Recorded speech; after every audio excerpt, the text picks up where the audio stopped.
Las velas están preparadas. Él ha elegido el mejor pan, el mejor vino. Ha puesto música y ha arreglado toda su casa solamente para ti. No es una cena común. Se trata de la cita más romántica. Es la celebración eucarística. Te invitamos a profundizar con nosotros en el maravilloso mundo del amor de Dios hecho signos, la liturgia.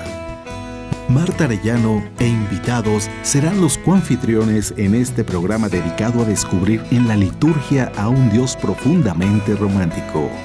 Aquí, por Mundo Católico, construyendo la civilización del amor.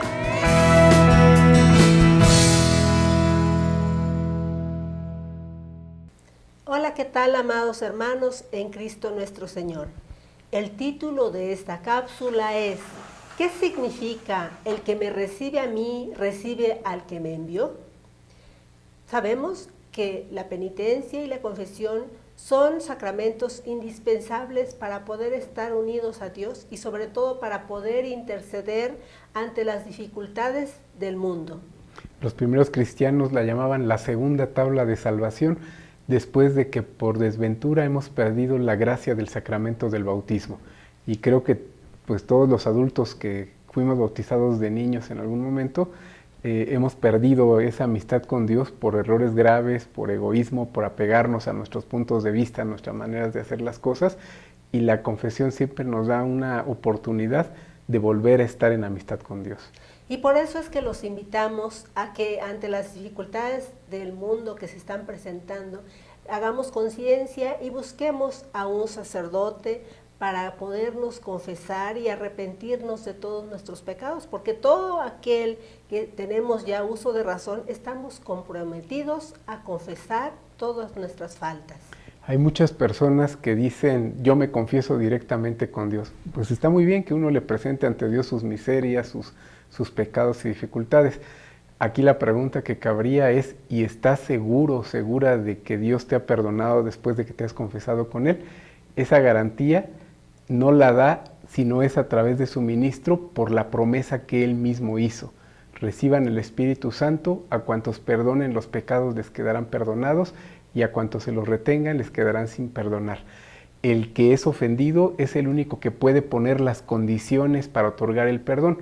No puedo ser yo el que ofende a Dios y además decirle, perdóname y me perdonas cuando yo quiera, como yo quiera y a la hora que yo quiera. Eso es demasiado atrevimiento, aun si hubiéramos ofendido solo a una persona humana.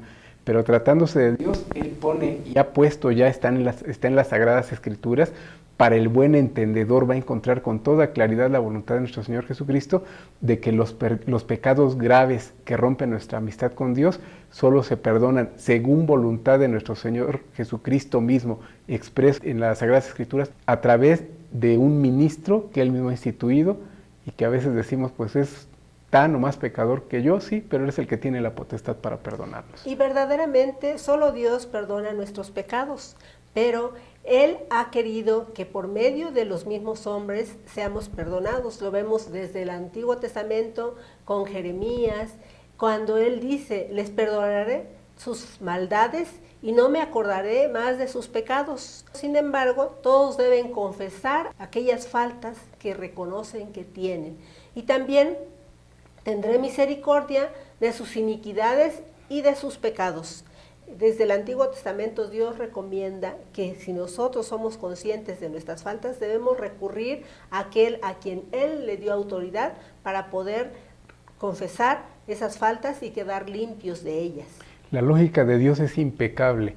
En todo pecado grave que nos aparta de Él, siempre hay un orgullo, una soberbia, un amor propio más grande que el amor que le tenemos a Dios. Y Dios comienza la reparación de esa falta, haciendo que nosotros realicemos un acto de profunda humillación, que es presentarnos ante un igual, que es el ministro de Dios, para pedirle perdón. Es muy congruente este mandato de Dios de que algo que hemos roto por nuestra soberbia comience a repararse con un acto de humillación. Y por eso en el Antiguo Testamento bien Dios utiliza a sus sacerdotes como instrumentos de reconciliación, y en el Levítico nos dice, confesará aquello en que ha pecado. como un sacrificio, y podemos ver que al confesarnos nosotros nos humillamos y reconocemos que somos pecadores, que somos débiles y que por eso necesitamos expiar nuestros pecados, y nos humillamos ante el confesor para reconocer que somos pecadores y que le faltamos a Dios. El mismo Dios del Antiguo Testamento es el Dios del Nuevo Testamento. Eso lo aceptamos todos los cristianos, católicos o no. Entonces, si Dios tenía un modo de proceder para perdonar los pecados en el Antiguo Testamento, haciendo que el pecador confesara públicamente su falta y después ofreciera un sacrificio para el perdón de esos pecados, no tiene por qué desaparecer o cambiar radicalmente lo que había hecho desde el inicio. Lo que hace nuestro Señor Jesucristo es perfeccionarlo, poniéndose Él como el único sacrificio, pero el hecho de confesar públicamente, o sea, hacia otro el pecado, eso sigue manteniéndose como una condición. Y ya en el Nuevo Testamento vemos toda la autoridad que delega nuestro Señor Jesucristo en San Pedro y en todos los apóstoles. Y a San Pedro le dice en Mateo: yo te daré las llaves del reino de los cielos. Lo que ates en la tierra quedará atado en el cielo, y lo que desates en la tierra quedará desatado en el cielo.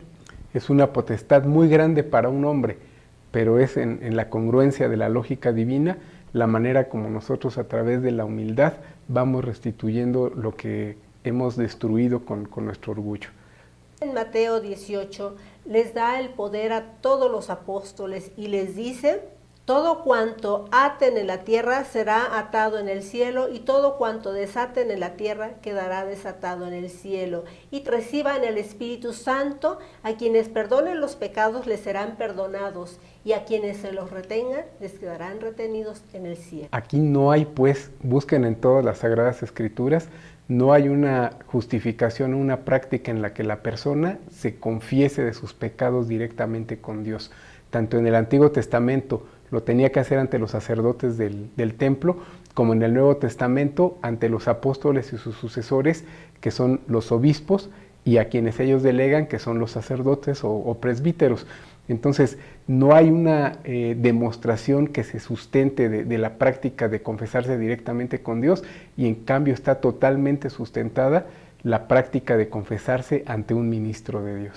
Y también, como los apóstoles sabían que estaban de paso y que no eran eternos, ellos delegaron esta autoridad con la imposición de manos a todos sus sucesores. Y por otro lado, todos somos pecadores y seguimos pecando, y entonces es necesario contar con una persona que tiene toda la autoridad que Dios le dejó para poder recurrir a Él para confesar nuestros pecados, y así de esta manera quedar limpios y agradar a Dios.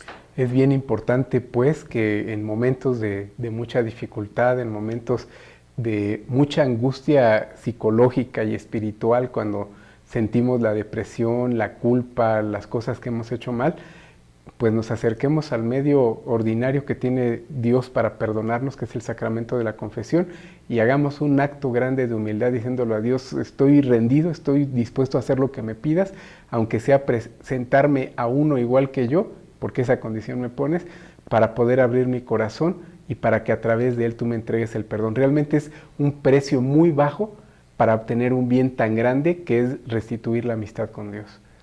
Y los apóstoles y los sucesores reciben esta autoridad y actúan in persona Christi, o sea, en la persona de Cristo. Y entonces ellos nos dan la absolución, y es Cristo el que nos da la absolución. Es Cristo el que escucha nuestros pecados y el que nos da la absolución total de esos pecados que hemos confesado al sacerdote. La fórmula para la absolución de los pecados es que el sacerdote dice: yo te absuelvo. No dice yo el padre Pedro, yo el padre Juan, yo el padre Luis. No, es yo te absuelvo, y quitan el sustantivo, porque ese yo se hace en persona de Cristo. En realidad es el mismo Cristo el que está dándonos el perdón de nuestros pecados. Y pues les digo, es un costo muy bajo, es un momento tal vez de vergüenza, es un momento de pena, es un momento de culpa, que va a hacer que saliendo de la confesión nosotros sintamos otra vez la amistad de Dios, y sintamos que nuestra alma se ensancha, que podemos respirar otra vez profundamente y decirle a Dios: pues aquí estoy listo para seguir adelante. Y por eso los invitamos a tomar conciencia de que cuando nosotros nos sentimos mal de nuestra conciencia, muchas veces recurrimos a contarle a un amigo lo que sentimos, nuestro remordimiento, pero Él no nos va a dar la absolución porque no está actuando en la persona de Cristo. Entonces, por eso, tomemos confianza en ir a confesarnos con el sacerdote que tiene la gracia necesaria para poderlo realizar y de darnos la absolución en la persona de Jesús. Pues quienes tengamos algo que nos moleste en nuestra conciencia, algo que nos acusa que hemos fallado, pues cuanto antes podemos ir a buscar un sacerdote y él estará en la mejor disposición para recibirnos, para escucharnos, si es necesario también a veces para jalarnos las orejas, pero siempre y en todo caso para perdonarnos en persona de Cristo. Y de esta manera nuestras oraciones a Dios van a ser agradables al estar en su gracia y al habernos confesado y al habernos arrepentido de nuestros pecados. No dejemos vencernos al demonio 2 veces sobre nosotros. Ya nos venció una vez haciendo que caigamos en la tentación y que cometamos el pecado. Y dice San Alfonso de Ligorio que una de sus estrategias para no confesarnos es quitarnos la vergüenza cuando cometemos el pecado y multiplicárnosla cuando queremos confesarnos. Entonces, no lo dejemos vencer y hagamos este acto de humildad para hacer lo que Dios nos pide para recibir el perdón de nuestros pecados. Los invitamos a ser valientes, a ser humildes y sencillos y reconocer nuestros pecados. Muchas gracias, Dios los bendiga, hasta luego. Gracias.